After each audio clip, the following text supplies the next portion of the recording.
Καλώς ήρθατε στα διαδικτυακά μαθήματα της Πολυτεχνών. Παρακολουθείτε τη σειρά επίλυσης ερωτήσεων που αφορούν την πιστοποίηση στη χρήση ηλεκτρονικού υπολογιστή τύπου ΑΣΕΠ.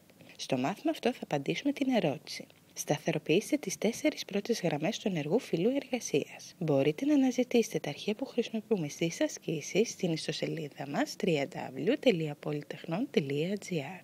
Περισσότερες λεπτομέρειες θα βρείτε στις πληροφορίες του βίντεο. Ας ξεκινήσουμε λοιπόν. Έχουμε ανοίξει το Excel αρχείο που αντιστοιχεί στη συγκεκριμένη ερώτηση. Η ερώτηση μας ζητάει να σταθεροποιήσουμε τις 4 πρώτες γραμμές του ενεργού εγγράφου. Τι σημαίνει όμως να σταθεροποιήσουμε γραμμές? Το Excel μας δίνει τη δυνατότητα να σταθεροποιήσουμε τμήματα του παραθύρου. Έτσι, για παράδειγμα, αν έχουμε ένα φύλλο εργασίας με τα στοιχεία των πελατών και ας υποθέσουμε ότι είμαστε τυχεροί και έχουμε πάρα πολλούς πελάτες, όταν μετακινούμαστε στην λίστα μας προς τα κάτω, η γραμμή κεφαλίδα με τους τίτλους των στυλών χάνεται. Συνεπώς, είναι πάρα πολύ δύσκολο να θυμόμαστε τι είναι η κάθε στήλη, ειδικά σε περιπτώσεις δεδομένων που αποτελούνται μόνο από αριθμούς. Για παράδειγμα, μια στήλη έχει τον άμκα, η άλλη έχει τον αφημί κτλ.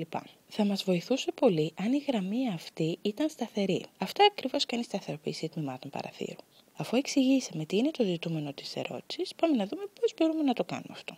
Κάνουμε κλικ στον αριθμό 5 στην αρρύθμιση των γραμμών, δηλαδή επιλέγουμε την 5η γραμμή. Όταν θέλω να σταθεροποιήσω τις 4 πρώτες γραμμές, πρέπει να επιλέξω την αμέσως επόμενη, την γραμμή 5 δηλαδή. Αν η ερώτηση μου ζητούσε να σταθεροποιήσω τις 3 πρώτες γραμμές, θα έκανα κλικ στην γραμμή 4 κτλ.